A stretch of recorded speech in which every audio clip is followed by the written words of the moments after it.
invite Mr. Meincke to have opening remarks for 5 minutes, please. Go ahead. Thank you, Mr. Chair. Thank you to everybody for having me here today. My opener changed last night as I stood at the War Memorial for the first time and put my hands on the side.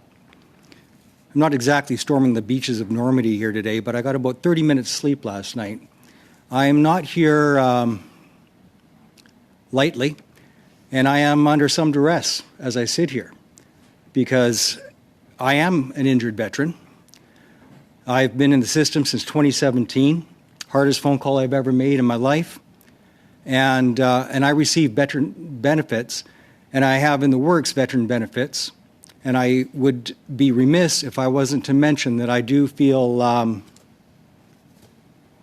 uncomfortable with the testimony that I'm going to provide you today, because although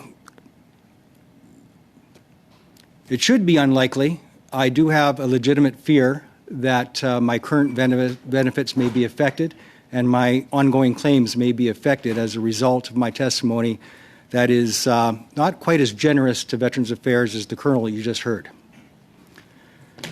My name is Mark Meincke. I'm an Army veteran who served with the Princess Patricia's Canadian Light Infantry. In 1994, I served as a UN peacekeeper during the genocide in Croatia. And for the record, it was not ethnic cleansing. I hate that word. It was a genocide. Ethnic cleansing is a euphemism.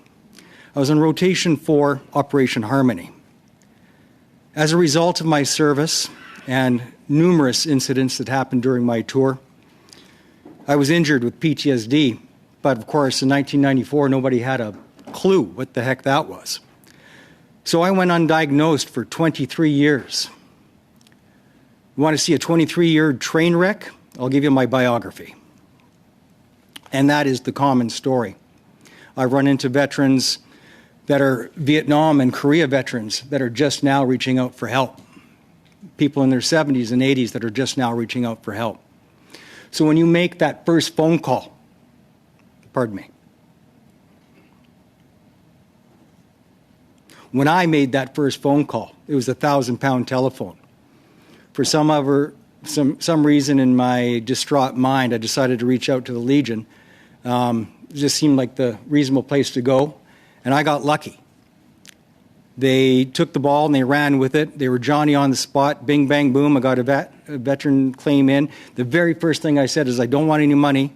And I'm not saying that this problems I'm having are from my service. I'm not saying that because that's what we do. We say, no, it couldn't be me. I just know I need help and I know that I can't afford the help, so maybe you can help me. But I'm not saying it's from my service. It took me over 2 years to accept that what I was suffering through absolutely was a direct result of my service. Genocide has a funny way of doing that. I am, as part of my healing journey, I took 10 months before I actually could see a therapist. 10 months. So to fill that gap at the OSI clinic, they did something called, it always escapes me. Anyway, they do something.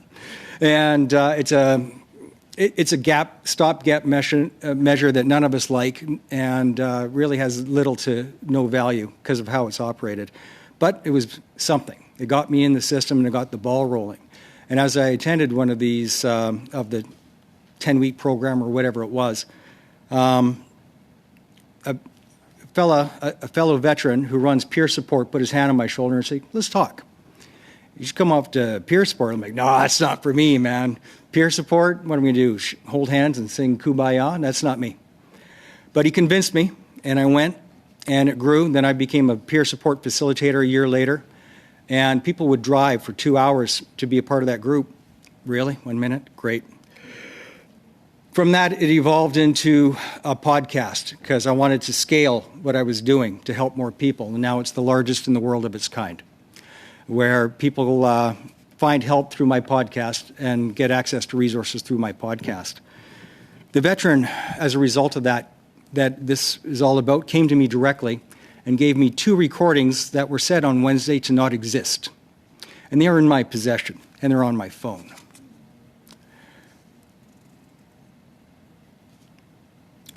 That VAC caseworker did not inform him of services. That VAC caseworker not only offered MAID, it was unprompted, and it was pushed after 2 no's.